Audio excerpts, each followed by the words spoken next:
So I just saw the screening of the first 3 episodes of the Ancient Magus Bride. It was a Crunchyroll event, and let me just say that this is an amazing moment for me. When I was younger, the live-action Death Note movie being shown in theaters was a mind-blowing experience, and now, in the past year alone, I've got to see Your Name, Kiki's Delivery Service, these 3 episodes of Magus Bride, and later this year, another anime film that looks pretty damn awesome will be in theaters.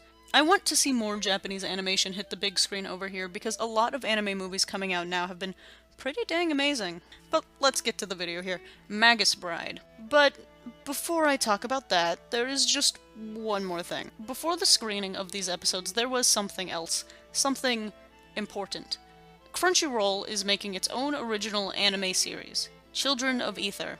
It's a worldwide collaboration on what looks to be an interesting adventure show. The creator, Lee Sean Thomas, actually worked on The Boondocks, which is an amazing show that took a lot of influence from anime in its art style. This series certainly follows in that with its very, very anime art style, which is fitting considering it will be Crunchyroll's first original anime.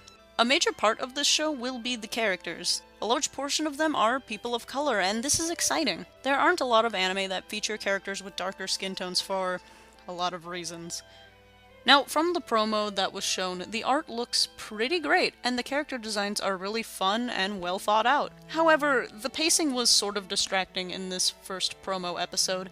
Everything was moving really fast, and I'm not 100% sure what was going on all of the time. A lot of anime are like that though, so I'm sure not too many people will be thrown off by it.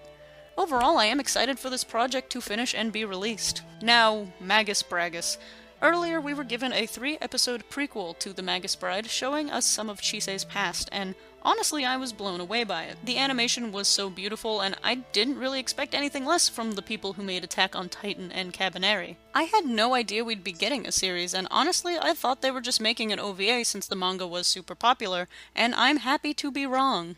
The actual content of Magus Bride is very accurate to the manga, which I did read this time. Yet this is the kind of story I believe does work better in animation.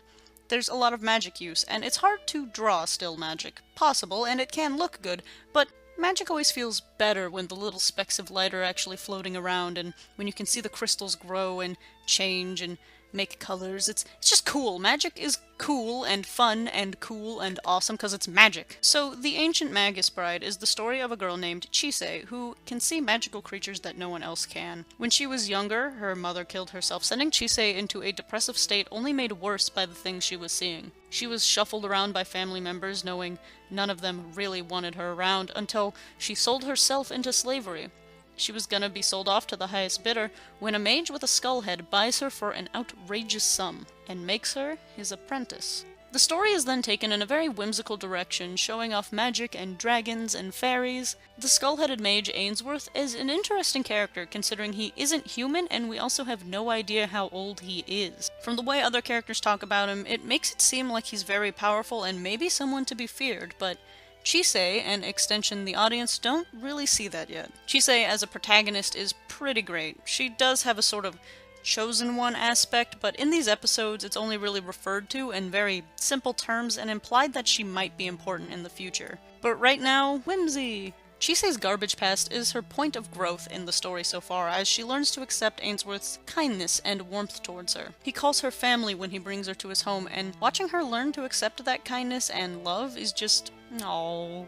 The animation quality is just as good as the OVA release, and the music for the most part was pretty great. Except one scene. It felt sort of out of place, like too loud for the dialogue, and also like it didn't really fit the mood.